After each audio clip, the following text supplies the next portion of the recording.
हिसार की एचएयू यूनिवर्सिटी में उठी आंदोलन की चिंगारी अब रेवाड़ी में 16 बनकर फूट पड़ी है।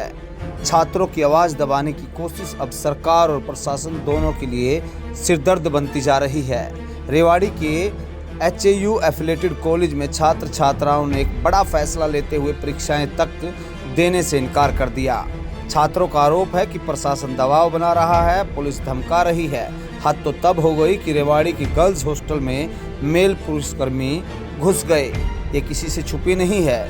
यूनिवर्सिटी प्रशासन के खिलाफ विरोध की यह आग अब महज शैक्षणिक नहीं रही है, ये एक सामाजिक व राजनीतिक प्रशासनिक संकट का एक बड़ा चेहरा बन चुकी है।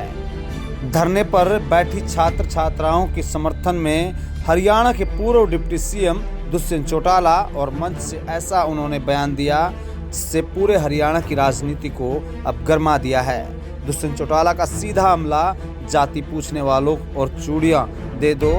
उन्होंने भाजपा नेता रामचंद्र कंबोज पर हमला बोलते हुए कहा कि सरकार पहले जाति के नाम पर भाईचारा तोड़ चुकी है, अब कुलपति छात्रों को तोड़ रहा है। दुष्यंत ने खुलासा किया कि हिसार में हुए लाठीचार्ज के बाद वे खुद सीएम नायब सिंह सैनी से मिले थे। कमेटी बनाकर जांच का वादा किया गया था, लेकिन आज तक कोई जांच नहीं हुई है।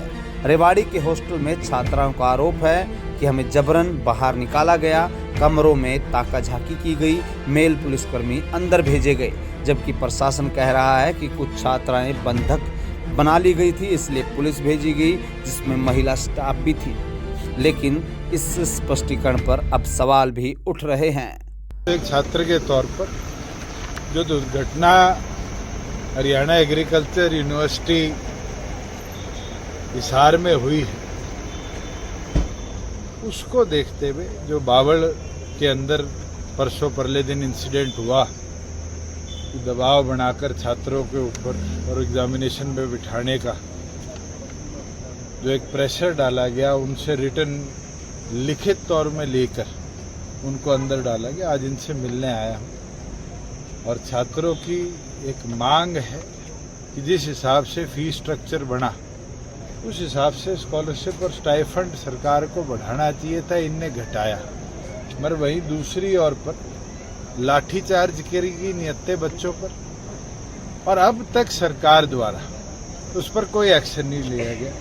मैं स्वयं मुख्यमंत्री से मिलके भी आया था इस घटना के अगले दिन। उनने आश्वासन दिया था कि हमने कमेटी बनाई है और कमेटी एक्शन लेगी। अब तक कोई एक्शन उस कमेटी का नहीं लिया गया। दूसरी ओर पर बच्चों के खिलाफ कार्रवाई गति के साथ शुरू करेगी। सरकार से और महामहिम से हमारी ये मांग है कि इसके ऊपर एक्शन ले और तुरंत जो इन्वॉल्व लोग थे उनको टर्मिनेट करे और जो बच्चों की मांगे हैं उसको पूरी तौर पर पूरा करें। जातिवाद कहाँ तक साथ रहेगा बच्चों के साथ? देखिए, मैं तो एक छात्र के तौर पर पूरी तौर पर इनके साथ हूँ, और जहाँ पॉलिटिकल बात आएगी वहाँ भी इनका पूरा साथ देंगे इस लड़ाई के अंदर। और मैं तो हैरान हूँ जब भारतीय जनता पार्टी के लोग, पूर्व विधायक बड़े मंचों पर कहते हैं कि ये तो जाति टारगेट कर आंदोलन किया जा रहा है। मैंने यहाँ बावड़ में आके बच्चों से पूछा कि बैकवर्ड क्लासेस के कितने बच्चे हैं?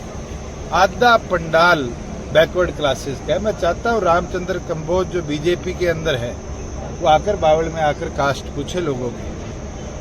पॉलिटिकली तो इनने हमारे भाईचारे को तोड़ दिया। अब छात्रों के अंदर भी इस तरह की गतिविधि अगर ये करने का काम करे तो इनकी मंशा साफ दिखती है कि ये लोग कास्ट के नाम पर कोई भी मूवमेंट शुरू होती है उसको दबाने का प्रयास करते हैं। मगर मैं तो सभी छात्रों से आज मांग करी है कि चूड़ी लेके बैठ जाओ, इस तरह के लोग कोई आए उनको चूड़ियां देने का काम करो और एकता दिखाओ, और एकता रखोगे तो सरकार भी झुकेगी और तुम्हारी बातें भी।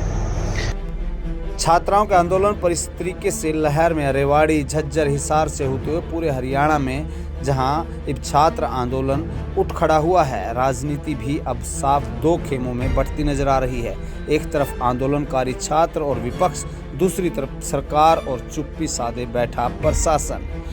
अब सबसे बड़ा सवाल यह है कि छात्रों की यह सशक्ति आवाज़ें आने वाले दिनों में एक बड़ी चुनावी मुद्दा बनने जा रही है, या फिर दबा दी जाएगी एक रिपोर्ट के फाइल के नीचे।